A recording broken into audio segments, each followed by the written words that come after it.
Welcome, everyone, to another episode of Just Saying Football with Jack and Sean. I'm your host, Sean Gann, alongside my partner, Jack Nicholas. We're here to bring you news, notes, weekly updates, and game analysis of your favorite teams from around the league. If you have the chance, go check out our website, justsayingfootball.com. Follow us on Instagram at Just Saying, no GWJS for article and video updates. And don't forget to follow us on Spotify and get us in your ear at Just Saying Football. Week 12 is here. It's Thanksgiving week. Happy Thanksgiving, buddy. Happy Thanksgiving, Shanti. Thank you. Happy Thanksgiving to all the listeners out there. Doing something a little bit different for this week. We're going to have one huge episode. If you saw on Instagram, you're aware of it. One huge one coming at you right now. And the way that we're going to break this down is going to be a little bit different than what you're used to from blowout games of the week. We're just going to run right through this. So you're going to get all of your Thursday, Thanksgiving days. You're going to get your Black Friday game, your Sunday games, and then your Monday Night Football games. So listen to whatever you want. It's going to be nice and in order for you, nice and simple. Anything that I'm missing for the people?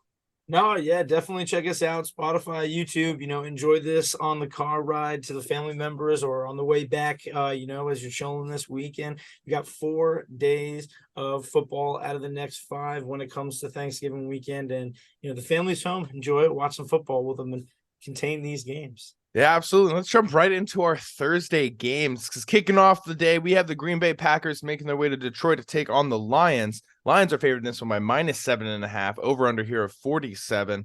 What are your thoughts on this? There's some injuries for the Packers. Aaron Jones is expected to be out. He has an MCL sprain in his knee. Luke Musgrave was released from the hospital with an abdominal injury. He's questionable to play. How are you feeling going into this one? Yeah, so obviously we saw the Lions face what seemed like one of their biggest pieces of adversity last week. Even though it was the Bears, it was a divisional opponent. They had to make their way back, and the defense really showed up. It's going to be another good matchup for the defense this week for Detroit. As you mentioned, a lot of injuries for, the Packers right now. And, Jordan Love hasn't really been looking too great in my eyes last few weeks. I've been talking about it. Currently they're 4-6. They dropped to 4-7. This could be an issue, as we know that Jordan Love's kind of on a trial basis. But, we talked about it a little off camera. Detroit is just on a run right now, making a nice little playoff run for this year, making a name for themselves. I'm going with this one, no problem in this game. Yeah, I got to lock in the Lions as well. I think this will be another good game. Divisional games are always solid. It's Thanksgiving Day. Players are playing for a little bit more. But Lions, they want to destroy the Packers. Packers have been beating the division, taking over the division for the last 20 and years. How many years did we see Aaron Rodgers take down the Lions? Yeah, think about the Hail Mary also. Revenge time. This is revenge time. I don't love the spread at -7.5 for Detroit. I will take Green Bay to cover that. I think win by 6, win by 4, win by 3. That's sort of the realm this is out. But I do like the over here on 47. So if you're betting on Thanksgiving Day, keep those two things in mind.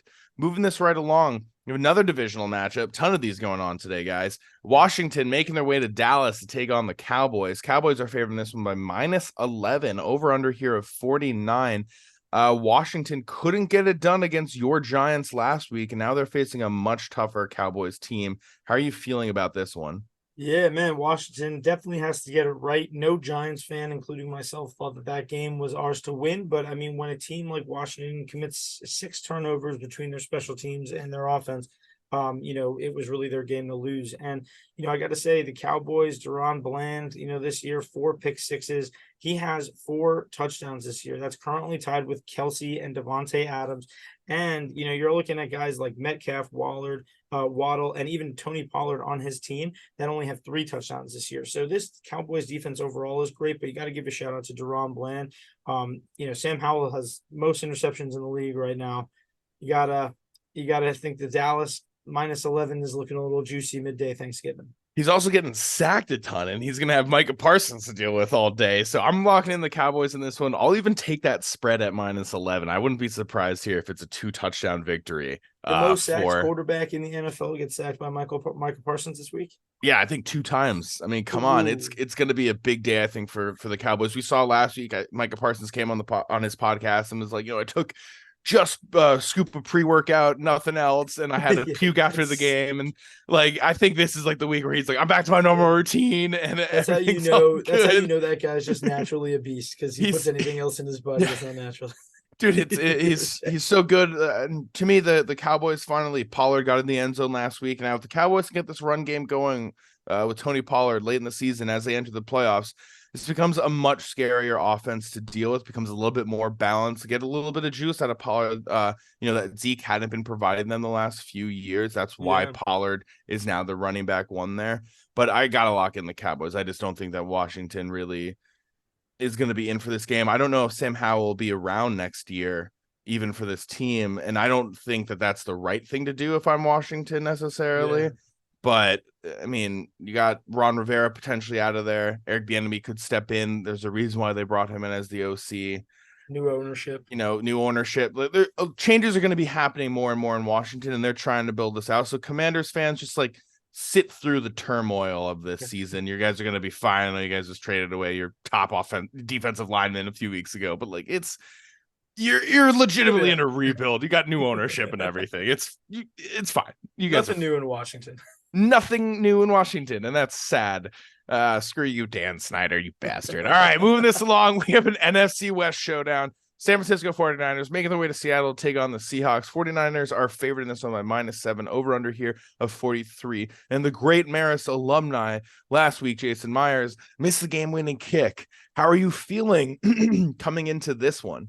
Obviously, I knew that Jason Myers thing was gonna come up here, obviously, because Marist guy, love Jason Myers, but I got to say this is one of the premier kind of rivalries in the NFL. We've seen both of these teams kind of kick each other out of the playoffs, have great rivalries a lot over the last decade, and it's kind of renewing after last year's playoff loss from Seattle that was handed to them by San Francisco, and it was a blowout. And last week, man, perfect passer rating for Brock Purdy. He is officially, a legit guy. We saw it last year kind of on a trial basis. This year he's taken the team under his reign. I got to say the Ken Walker injury kind of makes me a little bit worried, even though Charbonnet last week, he dominated. When you look at it, he had 15 carries to Walker's 4. You could tell that, Walker's a little banged up with this oblique injury. So give me the Niners -7, no problem. I think if they can take a lead in this game, they're going to take a big one, and it's going to go with all the weapons. I had a parlay last week, DK Metcalf touchdown, and George Kittle over 50 yards. I'll take that again this week. No problem. I like that. The one thing I'm really nervous about in this game is just Geno Smith's health. He got the injury last week. I was doing some research right now. Pete Carroll says he's a good to go for Thursday. But I'm still a little bit worried about it. I'm locking in the 49ers. It's like you're saying, short week. They're coming off the brutal loss. What we've seen from Geno Smith is not what we were seeing last year with the comeback player of the year. I bought in on Geno. I still have hope that they're going to figure this out. I'm not sure what the difference is this year all of a sudden, but you can just see there's not a lot of consistency coming from the quarterback position this year. They're not finding the end zone. They're not moving the ball down the field as consistently, which to me is kind of crazy considering you got Tyler Lockett, DK Metcalf, Jackson Smith and Jigba, Zach Charbonnet, Kenneth Walker. This is a solid offensive unit to go ahead. I'm also a little bit worried if the 49ers, take a 10-point lead early on in the first quarter, how is Seattle gonna respond, especially with the way that the 49ers defense has been playing. So I'll lock in San Francisco. And Purdy last week, another 3 touchdown performance. I mean, perfect passer rating. How did the guy just step in from college and I get the team's good. I get Kyle Shanahan's good, but how he's this good, I have no idea. It makes no sense to me, but we'll move this right along because we have a Black Friday game, and it's the first one ever. We have the Miami Dolphins making their way to New York to take on the Jets. Miami is favored in this one by -10, over under here of 48.5. Now, there is some news here. Zach Wilson has been benched all the way down to 3rd string quarterback, and Tim Boyle will be starting in this game. Trevor Siemian will be the backup. Now, question marks amongst a few of our Jets fans. One of our friends of the show, Kurt, had texted us being like, why the heck isn't Trevor Siemian starting? Why are we going with Tim Boyle? I don't know. It's Tim Boyle, who's never had a positive touchdown interception ratio in college or the pros. It's this is just rough, I mean, it's Dolphins all the way for me. It's not even a question with the way that this offense of the Jets is playing. I feel like I come on here the last 3 years and I talk about the Jets and I'm saying the same thing. Playoff ready defense with an offense that just cannot operate whatsoever. We haven't seen a touchdown in weeks from this offense. We haven't seen a passing touchdown I think since the little dump off pass to Breece Hall a few weeks ago, like this is unacceptable offensive play in the NFL. Like this is just unacceptable. Yeah, and Miami, they're only favored by 10. They were favored by 14 last week versus the Raiders, who actually gave them a little bit of a fight last week. This is the first Black Friday game in NFL history, like you said, and this is going to be one that we definitely don't remember, in my opinion. You have a Tim Boyle who, like I mentioned, in college and in the pros, throws a lot of interceptions. You have Jalen Ramsey coming back. He's got 2 picks last week in his return. How good did he look? I mean, he literally had 2 picks and 1 tackle because he did not get targeted after he got thrown to again. That 1 pick, by the way, was insane. That dive across. Yeah. But I got to say, man, people forget about it because he's in and out, but that's a Super Bowl champion. That's a first ballot Hall of Fame cornerback. And you got to play, the Jets offense has to play this defense. This Miami defense is stepping up, and now they got Xavier Howard back. They have Jalen Ramsey back. Jalen Phillips is playing great. Give me Miami -10, easy one. Go to Best Buy instead of going to watch this game. Yeah, 110%. Do all your shopping when this game is going on. It's not going to be great.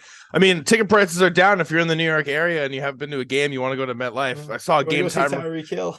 Game time down 35%. Go see Tyreek Hill for relatively cheap in New York at the moment, which doesn't happen often. I'm also locking in the Dolphins. I think this might be like a low scoring game. I'll take the under at 48.5 because it's going to be only the Dolphins scoring in this game. I'll take that all day. So I'll take the under on 48.5. This to me could easily just be like a 20-6 kind of game where they, Jets get a garbage time touchdown. They go for 2 to make it look like more of a game. They don't get it, and you end up winning 20-6. And the reason why I only put them at 20 is because if they're just able to limit the turnovers and then the Jets defense do what they have always done, which is like play pretty solid defense, you can kind of keep another team to like a low score relatively, but the overall feel of the game is just going to be like you were never in it, even though it's only 20 points. And that's the vibe I'm getting from this game. Just not a great one. And one thing to keep in mind for fantasy owners, Devon Achane might have hurt his knee. It kept him out for the last 4 weeks. He came in for, I think, only a play,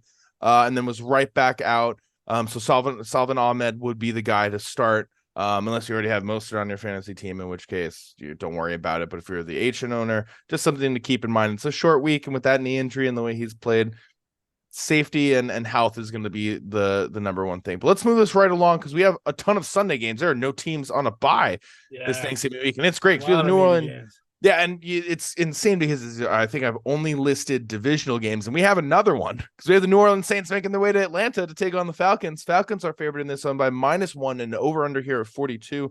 Both teams are coming off the bye. Desmond Ridder will be getting the start this week. Arthur Smith continues to play Connect 4 in the NFL. Not quite sure what he's doing. He stated that the benching of Ridder was to sort of build his confidence back and get things going again.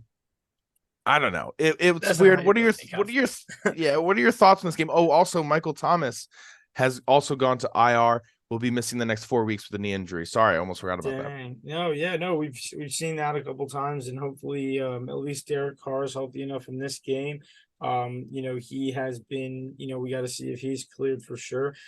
Desmond Ridder, shockingly, is the leader in NFL game-winning drives, tied with Russell Wilson. That sentence does not sound real, but he has 4 game-winning drives this year. He's great at home. Atlanta is favored by -1, which shows how 50-50 of a game this is for me. But I think the Saints are the better team, but Atlanta at home has been playing good. They really need to come off that bye and get a little more creative. We've seen their offense kind of become a little bit of nothing. So I'm going to take them at home because I have a good trend. I have a good feeling that they're going to make some adjustments off this bye. I'm hoping that they do. I just don't. I'm genuinely every single week the stuff with Arthur Smith, and let's just take fantasy out of it entirely. Like I understand fantasy Bijan owners being upset and that kind of stuff, but from a play calling standpoint, it's been unusual. A game against the Vikings, they dial up a tight end sweep run with Jonnu Smith on the 2-yard line. I mean, that's an unusual play call. And sure, if it worked, it's a Sports Center top 10. But because it failed miserably, it became what it is, which is unusual play calling. Like, why aren't you just dialing up Tyler Algier, who's been killing it in the red zone all year, or even Bijan? Like, you choose to do, like, it's been unusual play calling from this offense, and that's what has me a little bit worried. I'll go with the Saints just to be different from you. I think that this is one of those games where the -1 spread shows like even Vegas is like, I don't know. I really don't. It's going to be 50-50. To me, I just can see Desmond Ridder making that mistake, that interception that ends up costing them, or that sack because he, doesn't see the pressure coming, doesn't make that one adjustment. And that's the difference between Derek Carr and Desmond Ridder to me, is Derek Carr might just see that adjustment or might not make that one decision that Ridder might make. And so I'll lean towards that. I'll go with the Saints. And Alvin Kamara has been having a pretty good season since he's come back. And this should be a really good running back matchup. So if you got Bijan, if you got Alvin Kamara, definitely start them. You think Chris Olave gets in the end zone? I think so. I think he has a big game this week for sure. I think that especially with the absence of Thomas, it opens up so much for him. All right, one more question before we move on. Who should be more concerned about their job, Arthur Smith or Dennis Allen? Definitely Arthur Smith. All right. I couldn't agree with more. All right, let's move this along because guess what? We have another divisional matchup. When the Pittsburgh Steelers make their way to Cincinnati to take on the Bengals, the Steelers are favored in this one by -1, over under here of 34.5. A few things to talk about going into this one. First one, Matt Canada, the offensive coordinator, has been fired.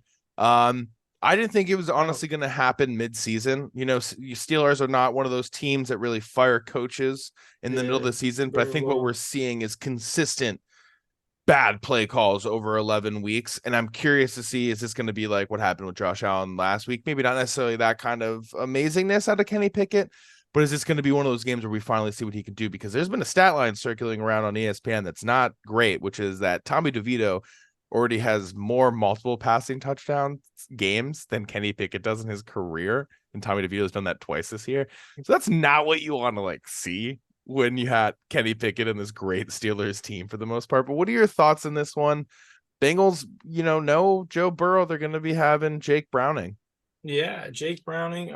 We've seen him here and there, but the Steelers are definitely not the get right game for Jake Browning to want to have his first start. He does have the long week advantage, which is good since they played last week on Thursday Night Football and they're at home. However, the Steelers love coming into divisional matchups and the AFC North matchups and just hitting people in the teeth and going after guys. We saw last week with DTR and the Browns. Even though the Browns got that win, I think the Steelers kind of take that fire of that, kind of close last second loss and kind of bring that with them into Cincinnati. I think that Matt Canada getting fired, we saw it what happened with the Bills last week. Ken Dorsey's out, Joe Brady's in, they score 32 points. I'm not saying that happens with the Steelers. I'm just saying you see Deontay Johnson frustrated, George Pickens frustrated, the Muth is frustrated. Don't piss off the Muth. Don't piss off Najee Harris. Just get them all involved. Get Kenny Pickett some yards, and make the city believe in them. But Pitt is favored by 1. I'll take them, no problem. Yeah, I also like the Steelers in this one. I can't remember if it was in the off season or in the first couple weeks that I talked about this, because I read this great article about the Bengals from one of their beat reporters, and I wish I could remember the writer, but he was talking about what needs does the Bengals need? Like, what is the Bengals' biggest need? And of course, a lot of people are like, well, it's offensive line, you got to protect Joe Burrow, or it's defense, you got to help that out. And his biggest thing was that they needed a backup quarterback. And it's so interesting. I didn't think much of it at the time, except for when the season had originally started and Joe Burrow had come in with the injury, and all of a sudden you're like, is he going to start week 1, et cetera, et cetera. You don't think about how important it is to have a backup quarterback, but here you sit, you're kind of still in the playoff realm, but with no Joe Burrow, your chances don't look like you got it. There's no way for you to trade now because we're past the trade deadline. And so what we're seeing this season, especially with Aaron Rodgers going down, Joe Burrow going down, Deshaun Watson going down, Kirk Cousins going down, having a quality backup quarterback is essential in the NFL. So shout out to that reporter that brought it up as their biggest need. He saw something a lot of people didn't see, because now they are with Jake Browning. If you go on ESPN, if you look up their depth chart right now, it only has Jake Browning and Joe Burrow. And that's just something interesting. So I don't know who's the emergency quarterback or QB3 going into this one. And that also has me worried. Yeah. So Joe I'm Mixon. saying, yeah. So you got to lock in the Steelers. I think this is a defensive game for them where they can really kind of jump back, and hopefully Kenny Pickett and Jaylen Warren have a great great game going up against the Bengals. But let's move this right along. We got an AFC South showdown. So we have the Jacksonville Jaguars making their way to Houston to take on the Texans. Jacksonville's favored in this one by -1.5. Over under here of 48.5. I'm locking in the Texans right off the bat. Texans have won 3 straight. CJ Stroud's been playing great despite the handful of turnovers last week. I love what he had to say about Steph Curry. Now, shooters are always going to shoot regardless of the situation. Yeah. That's exactly what I want to hear from my rookie quarterback, who's already having a great season and had one of his like rough games despite a win. So I really like him going into this one. They also beat the Jacksonville Jaguars earlier on this season in what I think many at the time were like, oh, it's just a fluke win. I wouldn't say it's a fluke win anymore. Yeah, and we were talking about it last week how Trevor Lawrence is like, he's like it's like a coin flip when he's playing in the division because he could either have a great game like he did last week where he was like the highest fantasy scorer at anybody with statistical output, and then he has games like he did with the Texans the first time he played them. Now he's got to go to Houston.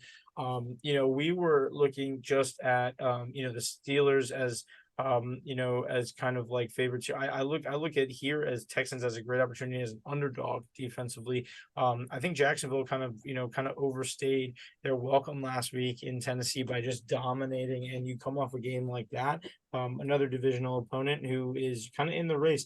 I just want to put it out there too that I put a huge thing in for the Texans to win the AFC South, because I do believe that even with them being only a game behind, they win this game. And we're talking about them in a very different manner in the AFC. I mean, they win this game. They become number one in the AFC South. They get the sweep over Jacksonville with the same record, which as we get down the stretch, that's going to become the biggest thing. Because if they're tied, let's just say that both these teams finish the season and they're 11-6. That 2-0 sweep over Jacksonville, that gives the Texans the edge. Like, this becomes such an important game for Houston. This could be the game that makes sure that guarantees you your spot in the playoffs with home field advantage week 1. So I think if I'm Houston, CJ Stroud does that his rookie year. Yeah, and I just can't remember if we talked about it last week, but man, I mean, Coach of the Year is coming up, and I think for a lot of reasons it can easily go to Dan Campbell. For a lot of reasons. And I'm not saying that it shouldn't go to Dan Campbell. But what DeMeco Ryans has done with this team with a rookie quarterback, it being his first year, it being the Texans franchise that was absolutely dismantled under Bill O'Brien, and being a defensive coach with him being a offensive, it's you got Noah Brown, Nico Collins, Tank Dell, Dalton Schwartz as your wide receiver group, and Devin Singletary and Damian Pierce as your this was the group that and a defense of not many known names. Yeah. Like, this is a team that has come up out of nowhere and is all of a sudden in playoff contention. I mean, we got a lot of season left in going on, but I mean, I don't think you can. If DeMeco Ryans win this, he deserves it. And if they win the AFC South, if they make it to the playoffs, no offense, I'm sorry, Detroit. I'm so sorry. As much as I love Dan the Man Campbell, I think you got to give it to DeMeco because everyone kind of expected the Lions to do this. No one thought that the Texans were going to be 6-4 right now. No one thought that. I've not seen any report over the years that said, over the last couple of weeks, that says that the Texans were going to be at this level. It wasn't until week 5, week 6, week 7 that you're starting to get the vibe that the Texans might have something. So just wanted to put that out there for Coach of the Year. As award ceremony is going to be coming up sooner than we think because we're already in week 12. Yeah, no, and I can't believe we're already in week 12. We're already talking about all these division games. Like you've mentioned, almost every single game is the divisional games, and it's going to get tight. These records, these head-to-head records, they come into play in just a few weeks. But yeah, give me the Texans, no problem. This is like an underdog pick for both of us this week, no problem. I love it. All right, let's move this along. We got some not so great games coming up, so we'll try to get through these kind of fast. We got the Tampa Bay Buccaneers making their way to Colts to take on the Colts. Indianapolis is favored this way at -2.5, over under here of 44. Bucks are coming off of a tough loss to the 49ers. Colts are coming off of the bye week. I'm liking Indianapolis in this one. I know they just released Shaq Leonard. Unusual. Couldn't believe that they did that, and he deserves to sign somewhere and win a Super Bowl. But the inconsistency of the Buccaneers team is a little bit worrisome. And I think Gardner Minshew, Jonathan Taylor, their offensive output has been consistent. It's not pretty. The Belgium game wasn't great against the Patriots, but we've seen them pretty much put up 20+ points every other week. Yeah, and both of these teams, it's funny because they're both in great roster scenarios, in my opinion. They have, a lot of weapons on both sides of the ball, but they're not like the head of their divisions, even though their divisions are weak. I don't see too much on these teams, but I like Indy. They're favored. They're at home. Gardner Minshew has a pair of 300-yard games, and he's coming off the bye. I think that this is going to be a great opportunity for him. Give me the Colts 2.5, no problem on this one. All right, I like it. Let's move this right along. We have the New England Patriots making their way to New York to take on the Giants. Patriots are favored this by -3, over under here of 33.5. New England's coming off the bye. It's not been their season. I believe Mac Wilson, there was rumors he might get benched. There was something going on about that. Bailey Zapp might come in. But what are your thoughts going to this? Giants finally won a game. Yeah, the Giants, we were talking about it with Washington before. Nobody thought they were going to win that game, but the defense showed up. I'll just say it as a Giants fan. Obviously, you've lost Daniel Jones, you lost Darren Waller, you've had injuries all up and down the offensive line all year. But last week they showed up. They, they capitalized on Washington's mistakes, and the Patriots make a lot of mistakes. Mac Jones leads the league with pick sixes. We've seen him get benched 2 times out of the last 5 weeks. The Giants had a really big bounce back game, and Saquon, I don't think he wants to leave the team. You can tell the way he's playing. He wants to win football games, even though they're kind of in the tank season. It looks like at least they're going to keep doing it. But I will say, I think that the Patriots pose a real threat to rookie quarterbacks. Their defense is a lot of familiar guys who know how to play Bill's scheme as well. And just like the Giants did with Washington, I think the Pats could do to the Giants. I think that Tommy DeVito's great. I love that he's stepped in and he's an undrafted rookie, but I just gotta say, I think the Pats actually take this one. Yeah, I'm gonna go with the Giants just to defer from you. I was reading the report right now, and you got Bailey Zapp, Malik Cunningham, Mac Jones, and Will Grier.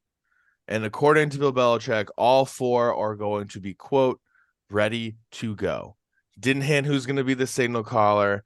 He didn't hint on anything like that. And I just don't like that. I don't know who the quarterback is. And if it's Mac Jones, has been pretty. So I'll go with the Giants. We at least know what we're going to get from this team. And I think that their defense up against anyone that's quarterbacking this Patriots team is a favorable matchup. And I think that ultimately it is going to come down to your defense and Deontay Banks maybe making a big play. Although hopefully it doesn't go off on Instagram Live telling the Patriots to go fuck themselves. I kind of like that. As funny as it was, I thought I thought it was great. Hey, look, he shut down everyone they threw at him. It's just the Patriots also took a quarterback first too, okay, before him. So I know he was from the Maryland area and Washington got someone before him. But it was great. They needed that edge. All right, let's move this right along with the Carolina Panthers making the way to Tennessee to take on the Titans. Titans are favored this by -3.5, over under here of 36.5. I'm gonna lock in Tennessee. They're 3-1 at home, and the Panthers have just been. It's been a rough one. Yeah, I'll take that easy. I don't think I just like to say Frank Reich definitely has the hottest seat in the NFL right now. No stopping him. So you get fired back to the years. He could definitely, in realness, he could definitely get fired in back-to-back years. Oh God, this is I'm just going to take Tennessee, no problem on this one. It's a 36 -36.5 over under. Just take the under. I don't think either of these teams are going to be capable of scoring. I'm good on that. Yeah. And also, if you're the Panthers, I saw this one report: don't bench Bryce Young, don't bench him now. Let him play the rest of the year. It's going to suck. It's not going to be pretty. You're out of playoff contention. You're not winning your division. Let him play out the year. Get used to the NFL, because if you bench him, it's going to cut the confidence. So just stick through it. I know it sucks. All right, let's move this into our Sunday 4 p.m. games. We have the Los Angeles Rams making their way to Arizona to take on the Cardinals. Rams are favored in this one by -1, over under here, 44.5. Obviously, Cooper Kupp got the ankle injury last week. He is considered day-to-day. Hasn't really been himself the last few weeks, though. How are you feeling going into this one? So obviously, big Cooper Cup guy. I think that, this is definitely one of those week by week things that you're gonna have to look at the Friday injury report to know whether you're gonna be starting him in fantasy. I think the same thing with Puka Nacua, who's also been dealing with injuries. The Rams are favored by -1 in this. It seems weirdly like it seems like a trap, but I'm not going to fall for it because last week I went with the Rams. They overcame Seattle. I think they do the same thing this week on the road. I got to give a shout out to Kyler Murray. He's been doing pretty great since he's come back. I don't have his rushing stats, but he has about 463 yards the last 2 games, 2 picks to 1 touchdown. I like to see him throw it through the air a little bit more. But give me the Rams right now. I think they're just the better team, even though Arizona's scrappy. Yeah, Kyler Murray has only beaten the Rams once in his career in 7 meetings, and I think this is the second time he's going to do it. I'm just not loving what we've seen from the Rams team this year. Their offense and defense. It's a very stark reminder to me of last year following their Super Bowl, where it just the injuries and the lack of explosive plays and all these different things, and I just don't know if I like it. The inconsistency for Matthew Stafford, and I'll stick with Arizona. We've been at least seeing something similar from them pretty much every single week, despite them having a ton of losses. At least I know what we're going to get out of them. And I think Kyler Murray might be able to make some magic, score some touchdowns for them with their legs, and that adds a totally different dimension to this game. So Kyler Murray anytime touchdown? I like a Kyler Murray anytime touchdown this one. He does. I love the memes where it's like he looks like a little kid that stole something as he's running away. I think that's like so funny and pretty accurate. Pure gold. But and when I say this though, dude can outrun me and everyone that talks about this. I'm not saying to be mean. Sure. It just is a little slow funny. As hell. It's just a little funny. I do not run fast. But anyway, let's keep this moving along. So we have the Cleveland Browns making their way to Denver to take on the Broncos. Broncos are favorites by -2.5, over under here 30.5. Obviously, my Vikings lost a brutal one to them on Monday Night Football. I'll lock in the Denver Broncos, man. I mean, this is more to do with their ability to just play really bad and win. And I think that when you're going up against a rookie backup in DTR, it's a favorable matchup for a defense that does play fairly well for the most part and has played really well in terms of takeovers since week 4. Yeah, and right now Broncos have won 4 straight. They have 3 straight in both the teams that are division rivals and Super Bowl favorites. They have really stepped up. And I think the one key here, like you said, is just a good defense with a very favorable quarterback matchup is something that me and you value very highly. And I think Denver has that again here. They have an opportunity to really just step in, stop DTR. I don't know why the Steelers didn't really do what we thought they were going to do last week to DTR, but look, he's the guy for the rest of the season, and Denver has taken on bigger fish in the last few weeks. So give me Denver, no problem in this one. I like that. All right, let's move this right along. So we have an AFC West showdown when the Kansas City Chiefs make their way to Las Vegas to take on the Raiders. Kansas City's favored this by -9.5, over under here 43.5. Raiders struggled last week against the Dolphins. Aiden O'Connell threw 3 interceptions. They couldn't get a whole lot going despite their defense kind of keeping them in that game for the most part. How are you feeling about this one? KC shut out in the second half against the Eagles, and this is their 3rd straight game where they didn't score in the second half. Yeah, dude, we got a problem now with Kansas City. I always have that joke that, you'll send me somebody who's a free agent and you'll be like, yo, Chiefs. And I'm like, no, they do not need more receivers. I got to tell you, they need more receivers. I am eating my words on that because they do not have a defined guy. And I'm looking at Mahomes in the first half. He's got like 5 out of 6 passes completed, and he's got it to 5 different guys. And they're all like 15-yard balls. If you're doing that, they're going to play the mid-level all game. The Raiders are a get-right game. They are favored by 9.5. Honestly, give me Las Vegas spread plus 9.5 because KC is not going to be blowing teams out the way that we were expecting them to the last couple of years. This is going to be they either lose or they come back kind of team now. Yeah, I like Kansas City in this one. I think the Chiefs defense has been the unsung heroes of this team for sure. This entire season, and they're going to be getting Nick Bolton back hopefully in the coming weeks, which will add a huge boost to them as well. Ladarius Sneed's been playing fantastic all year. Just some things to keep in mind. So I'll lock in Kansas City. I think they can force the Raiders to make a handful of turnovers and make some mistakes. But I am worried. I'm worried about these drops. It happened in week one, and Mahomes this entire time has been putting it on himself, hasn't said anything about his receivers, anything like that. I'm not going to necessarily come at MVS for that catch. That's a tough one. You are extending your body. There's probably some lights hitting your eyes. Do I think that maybe a Tyreek Hill, if he was still there, would have had that, or Devontae Adams kind of guy, Justin Jefferson? Yes, I think that those guys would have had it. Then that's the difference You, between an my MVS thing and is then that next but tier. they have the most drops in It's the brutal. whole league by a mile. By a Yeah, I mile. don't know. Then there's like the other ones where it's like simple 5 yard catches, and they're just like it's Butterfingers, man. They Exactly. got And it's been we've now seen it cost them 3 games. And, this is becoming an issue for them. They're running out of time for Mahomes to build the chemistry that he needs with Tony and Rashid Rice. And, outside of Kelsey, it seems like once he gets shut down, where does Casey even go? I like Josh Jacobs and Devontae, obviously, for fantasy starts, but give me Casey, no problem in this one. Yeah, I like KC as well. And they're trying to get back to that first place that they had in the AFC. Currently the Ravens are there, which would give them the bye week and home field advantage throughout. So Yeah. these two teams are fighting for something. Let's keep this moving along. So we have the Buffalo Bills making their way to Philly to take on the Eagles. Eagles are favored this one by -3, over under here 48.5. New offensive coordinator Joe Brady had a field day against the Jets, putting up 32 points. We talked a little bit about that. How are you feeling coming into this one? With Josh Allen and Jalen Hurts. Yeah, this is going to be probably, this would definitely make our, one of our games of the week this week. We have been really expecting a lot out of Buffalo, but they haven't been showing up. And then last week, we finally got to see Josh Allen get free. The Eagles, essentially, we really want to see what we saw last week, the defense really getting it done. This is now, an interesting season for Josh Allen, leading the league in touchdown passes, but also leading the league in interceptions. If there's a team that's going to knock them down for real, it's going to be the Eagles. So give me the Eagles in this one, no problem. They're at home. They've been almost unstoppable at home this year. Yeah, I also like the Eagles. I think that the week last week in Kansas City is going to be the turning point that we sort of talk about for them for the rest of the season. They kind of were a little bit weird in the first 5 weeks.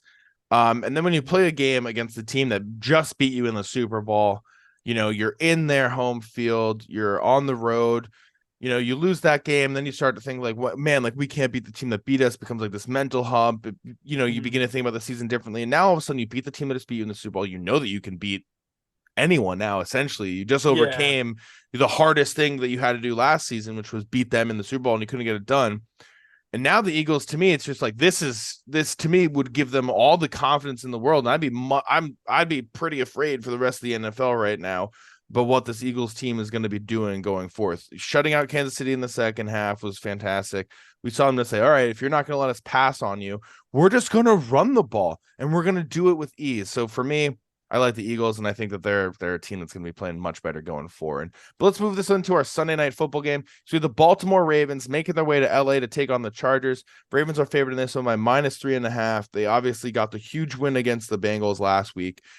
Ton of extra time to rest because it was a Thursday night game. Now they're playing on Sunday against the Chargers.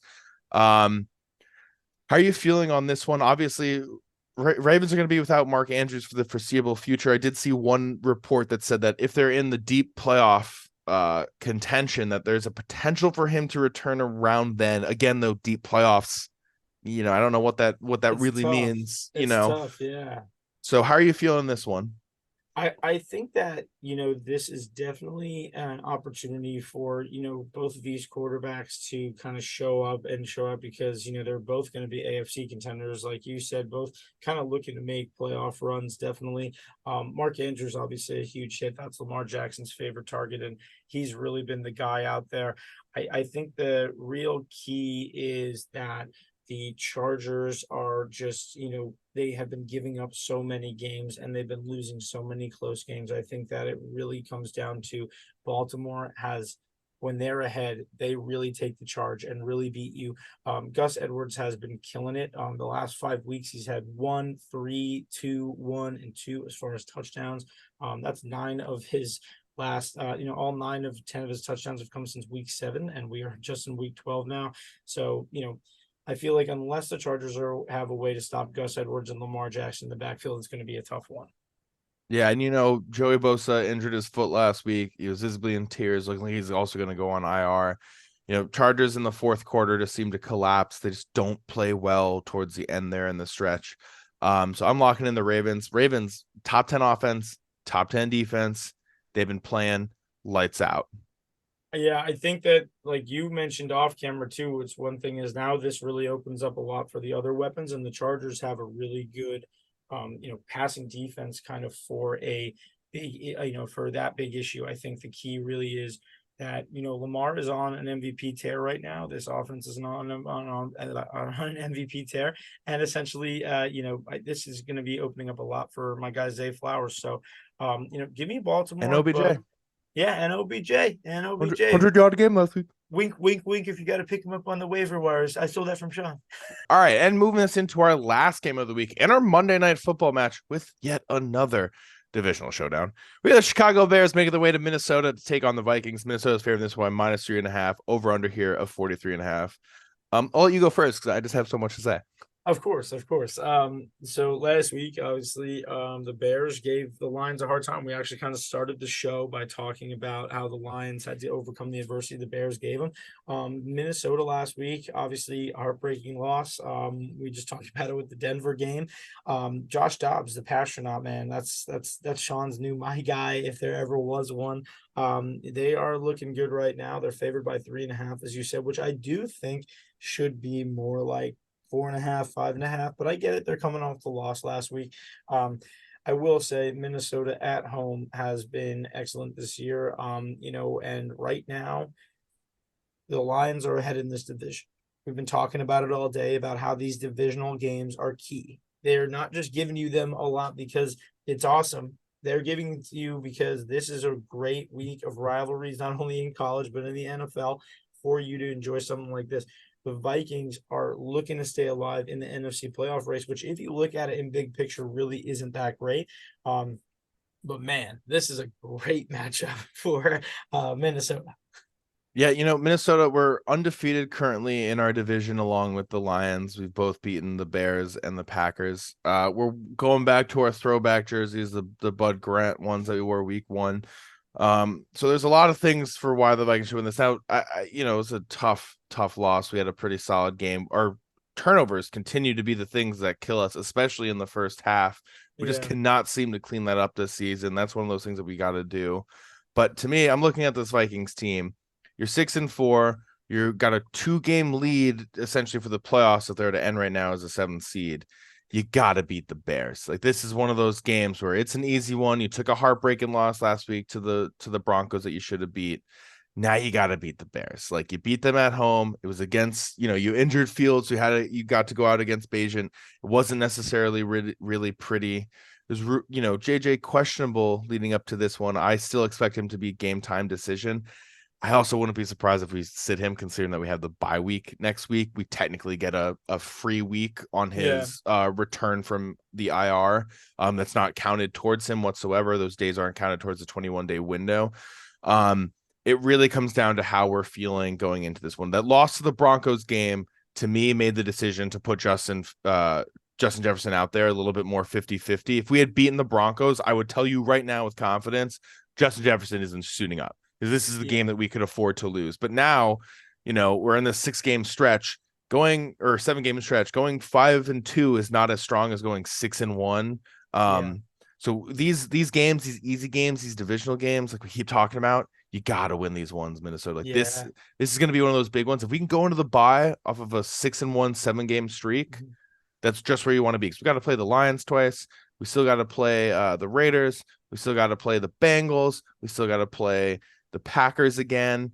Still a few games in there. Getting easier too now. Yeah, as I'm saying it out loud, it doesn't sound as bad. Like the Bengals, no, bro, that's a winnable game. The Raiders are a winnable game. The Packers should be a winnable game, but still, like, this is again, like, you got to win all the easy games. You just got to.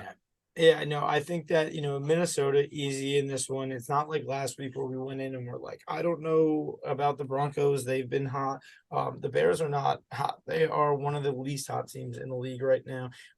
They genuinely, this is an easy matchup. Like you said, Justin Jefferson, big point. He's definitely, in the beginning of the year when he got hurt, we said, well, what if they are 2-7 at this point or 2-11 at this point? They're not going to play him. Now they're in contention, and he's a competitor. He said on Twitter yesterday that he wants to keep his health in check.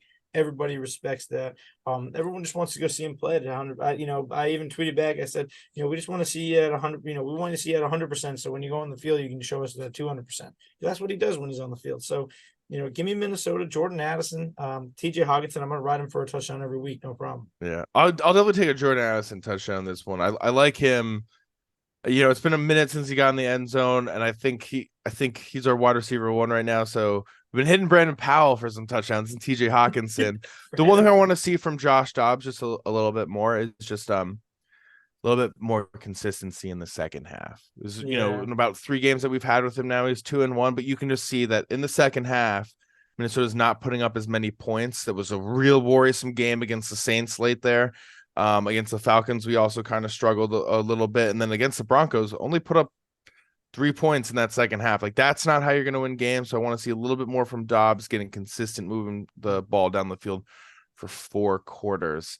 That's just something that as we get into the playoffs, it's going to become really important. I also just want to say, I do think Ty Chandler is going to be seeing a little bit more work going forward. Yeah, he had a couple of good burst runs last week for sure. If you're a Madison owner, just keep that in mind. Madison is a 1-cut power back. You know what I mean? I think great. Chandler is adding a little bit more dynamic to our team that we need. So if you're an Alexander Madison owner, keep that in mind in fantasy. But that's all the time that we have today. That's all of the games. No teams on a bye. It's Thanksgiving week. Enjoy the long episode. Hopefully everyone eats a ton of food, relaxes, watch some football, does some shopping, and enjoy some family time. Yeah, enjoy it. Thank you guys for joining us. Eat big, watch some football, and enjoy time with the family. Always check us out, Just Saying Football, on YouTube and Spotify as you are traveling this weekend. Remember, we got all the games here. Fantasy playoffs coming up in 3 weeks.